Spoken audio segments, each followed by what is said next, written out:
मैं प्रणब मुखर्जी भारत का राष्ट्रपति रहा हूँ, ऐसा करके वो बैठ गए। ये इतनी अनपेक्षित बात थी, सब लोग अवाक रह गए और सब लोग मन ही मन उनके इस सादगी की और मिलनसारिता के कायल हो गए। इतना सबके साथ सामान्य होकर घुलने मिलने वाले वो थे, लेकिन वो बहुत बड़े अनुभवी, परिपक्व ऐसे चिंतक भी थे। उनके पास जानकारी भी थी।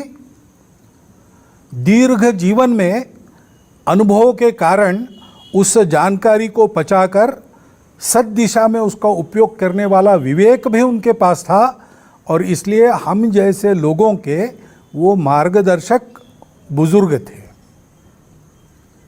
उनके साथ बैठे, जितना देर बैठेंगे लगता था और बैठे, वो और बोले। हम अपने आप अपने में अपने व्यक्तित्व को समृद्ध होता उनके सानिध्य में अनुभव करते थे। लंबा राजनीतिक जीवन, कुशल राजनीतिज्ञ का बहुत सफल जीवन उनका रहा।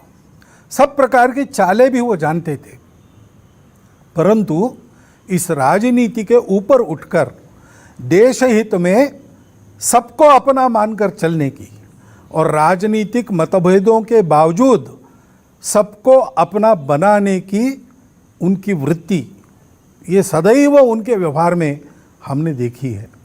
हमने एक विद्वान को खोया है, देश हित के लिए सदैव चिंतित रहने वाले एक देशभक्त को खोया है। हमारे आपके सामाजिक और व्यक्तिगत व्यवहार में विवेक के मार्गदर्शन को देने वाले एक सुहृद को खोया है, बुजुर्ग को खोया है। ये जो हमारी क्षति हुई है वो कभी पूरी नहीं हो सकती। मेरे जैसे कई लोगों के जीवन में प्रणवदा बहुत थोड़े समय के लिए आए, परंतु वो सदैव याद रहेंगे। सदैव लगेगा कि उनका होना हमारे लिए कितना आवश्यक था। नियति की इच्छा है, उसको हम कुछ कर नहीं सकते। उनके परिवारजनों के शोक में हम सब समान संवेदना रखते हुए सहभागी हो रहे हैं और उनके आत्मा की सद्गति के लिए ईश्वर चरण में प्रार्थना कर रहे हैं।